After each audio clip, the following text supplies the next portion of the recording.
انتشار عکس‌های پسر رئیس جمهور ترکیه با سرکردگان تروریستی تکفیری جنجال به پا کرده. عکس‌های ارتباط تنگاتنگ بلال اردوغان پسر رجب طیب اردوغان را با سرکردگان گروه تروریستی داعش نشان می‌دهد. دولت اردوغان با بازداشت چند روزنامه‌نگار رسانه‌ها را از پرداختن به این موضوع منع کرد.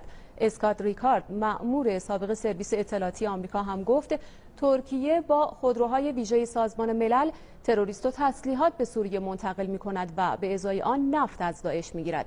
روسیه نیز تنبیه‌های اقتصادی ترکیه را تشدید کرده. شلیک به این جنگنده روسی تبدیل به تنشی دیپلماتیک میان روسیه و ترکیه شده است. ترکیه به عمد هواپیمای نظامی سوریه را سرنگون کرد. اردوغان برنامه سری دارد تا روسیه و ناتو را وارد درگیری کند. این یک کار از قبل طراحی شده است. رئیس جمهور روسیه به هر گونه درخواست گفتگوی تلفنی و دیدار دوجانبه با اردوغان جواب رد داد. پوتین پیش از این گفته بود اردوغان باید رسما عذرخواهی کند. کسانی که با داعش داد و ستد جنایتکارانه دارن با آتش بازی میکنند. در نشست گروه 20 در آنتالیا تصاویر ارائه کردیم که تانکرهای نفتی زنجیروار مانند یک لوله نفتی پر به سمت ترکیه میرن و خالی از ترکیه برمیگردن. در این تانکرها فقط نفت نیست بلکه خون مردمان ما نیز هست. این در حالی است که بعد از اقدام ترکیه در سرنگونی جنگنده روسیه، افشاگری‌ها در زمینه کمک ترکیه به گروه‌های تروریستی از جمله داعش نیز افزایش یافته.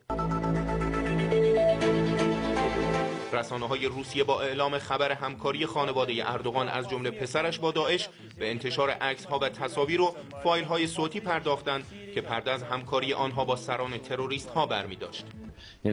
اطلاعات منتشر شده درباره حمایت ترکیه از تروریستان نشان می‌دهد سرویس‌های اطلاعاتی ترکیه از خودروهای ویژه سازمان ملل برای انتقال تروریست‌ها و تسلیحات به سوریه و قاچاق نفت استفاده می‌کنند.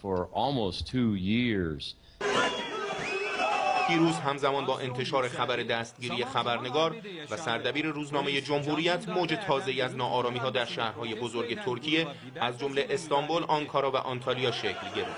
پلیس با معترضین درگیر و با گاز اشک‌آور سعی در متفرق کردن جمعیت داشت. پیشتر و یک هفته مانده به انتخابات پارلمانی 17 خرداد، روزنامه جمهوریت به انتشار تصاویری از کمک‌های تسلیحاتی دولت به گروه‌های تروریستی در سوریه پرداخت.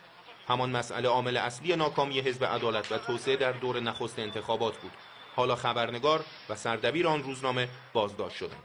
مقامات روسیه سران ترکیه را متهم به همکاری با تروریست‌ها می‌کنند. از آن سو اما مقامات ترکیه 2 خبرنگار را به اتهام همکاری با گروه‌های تروریستی بازداشت کرده است. مجید اخوان، خبرگزاری صدا و سیما، آنکارا.